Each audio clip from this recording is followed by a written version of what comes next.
Hey guys, Levelcap here. Today we're going to talk about Tom Clancy's The Division. This is a game that I've been anticipating for a long time, ever since it was first announced, and I finally got invited out to an event to actually play it, get some hands-on time. Now I've also signed up for the beta of this game, and that's something that I would recommend signing up for. There's a link in the video description for that. It's a great way to sort of try out an early version of the game before it comes out and get an idea of whether or not it's something you're interested in. And mind you, this is also footage from a work-in-progress version of the game. Alright, let's start off with the basics, the premise of this game, what it's all about. There has been a large biological attack that has pretty much devastated society. Police, fire departments, medical departments have all crumbled under the chaos, and you play a specially trained division agent whose mission is to function without a functioning government and restore order as best you can. Manhattan is your base of operations, and there are many groups that have now taken over control of the city. Aside from taking down these groups, you also have to rescue military and medical personnel to help bolster your base of operations and provide aid to those who need it. The biological attack doesn't necessarily turn people into zombies, but it will kill you pretty quickly, and certain areas of the city are more contaminated than others. Special gear is required to enter those areas. The game itself is an MMO RPG FPS, massively multiplayer online role-playing game. It's also a first-person shooter. Well, technically third-person in this case. Now you can play through the game world solo if you want, and the developers stand by the single-player experience, or you can team up with up to 3 other players for a total party size of 4. Now if you do decide to play co-op, you can do cool things like customize your character so that it complements your party a bit better. There's 3 different skill trees in this game, or ability trees. As you gain experience from killing bad guys and completing missions, you'll rank up and gain skill points, and this will allow you to unlock new abilities in your ability tree. The 3 trees consist of medical, technology, and security, and you don't necessarily just have to go into one tree. You can actually mix and match your skills among all 3 different trees.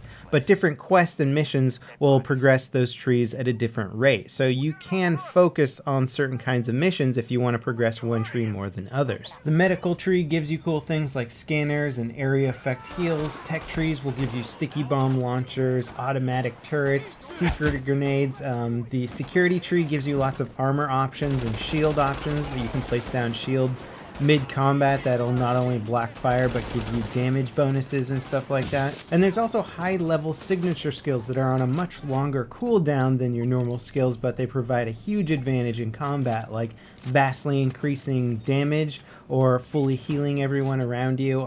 Just things that you can, like, you could call them your ultimates, your supers, whatever you want, but they will save everybody in a pinch.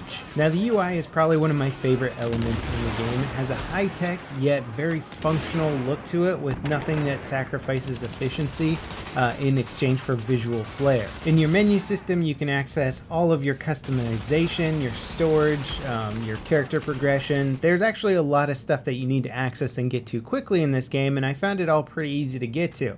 Things that I like about the customization system are that you have like clothing that you can equip that is purely cosmetic, and then you can equip armor and other gear that will affect your cosmetics a little, but if you want like a blue jacket or something like that, you can get that, and it doesn't have to affect your actual combat performance in any way. Now aside from having a ton of armor and gear slots like backpacks, chest armor, knee armor, gloves, you can also customize the heck out of your weapons, and the weapons are all based on real world weapons. You've got your M60 machine guns, your ACRs, shotguns like an 870 and stuff like that, and each of them have realistic customizations for optics. You can put camos on them, underbarrel stuff, you can put suppressors and muzzles and different compensator stuff on there that all affect the gun in different ways, so you have a huge amount of weapon customization. But not only that, like any other RPG, there's different rarity levels of weapons. So a green would be like a standard, and then you'll get blues and purples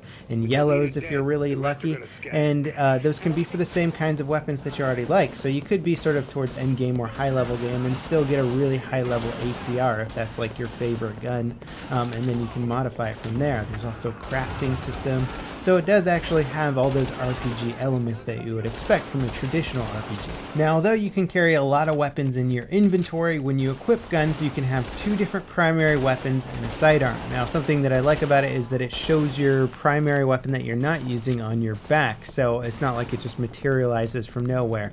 If I have an M60 stored on my back, then you're going to see a giant M60 on the back of my character. Now, when it comes to navigating New York, you've got your 3D hologram map, which was showed off in the early trailers, but actually using it for the first time around is a pretty cool experience.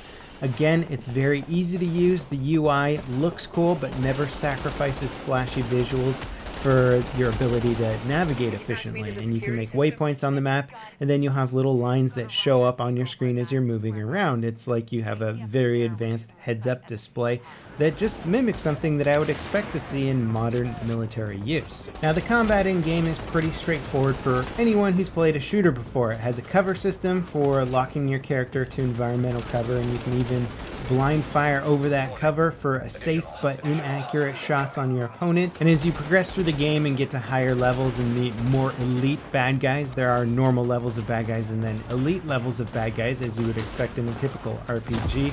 They will take a lot more shots to take down. Even as you progress and level up, some of the elites are just going to take a while to kill. Headshots do give you a much higher damage multiplier, so this game rewards you for accuracy. Now, I played it on console, and as many of you know, I'm predominantly a PC gamer, so I feel like my feedback for how the weapons felt and the weapon recoil wouldn't necessarily be on par just because I don't play that many console games, but we should be able to try it out soon enough on PC. Now, without question, one of the most impressive aspects of this game is the environmental detail. I know Ubisoft is very proud of their Snowdrop engine, and it shows both in the trailers and in the gameplay that I experienced. The frame rate was very consistent on the console that I was playing on, and it just looked good the whole way through. New York has been modeled at almost a 1-to-1 scale. I think they might have left out a few things here or there, but it feels real when you're walking down these vacant streets. There is so much environmental detail, from the reflection of frozen ponds in the middle of the road to like little troves of rats running down the streets, as you would expect when people go away. I guess the animals and rodents come out. The dirt and grime, the conversations of the people on the street as you walk past them. The environment feels alive and breathing and reactive, and that's something that's very important for games like these. Now, another really big part of this game world is called the Dark Zone, and this is sort of the central part of Manhattan. When you open up your big hologram map, it's the red area that you see. And if you go over to the red area, there's different levels of the Dark Zone. You probably want to go in a low-level place at first. And in here, you will find very high-level NPCs, elite NPCs. You'll probably want to take them on with a group of other players, and you can collect loot from them, really high-level loot. In fact, the best stuff in the game is supposed to drop here. The only catch is that other players can also kill you. Now, you can team up with other players if you want, or just ignore them, but if you kill another player, you can take everything that they've collected in the Dark Zone. If you do this, though, you will be marked as a player killer, and other people will be able to see that. So basically, once you start engaging other opponents in the Dark Zone, be prepared to get engaged by other people, or you might be engaged anyway. It really depends what kind of day you're having in the Dark Zone. Now, if you get some really good gear and you want to keep that gear, you can't simply just go to the edge of the Dark Zone and walk out. You actually have to call for an extraction, and the extraction is a time-based process. Once you call for it, it gets highlighted on the map.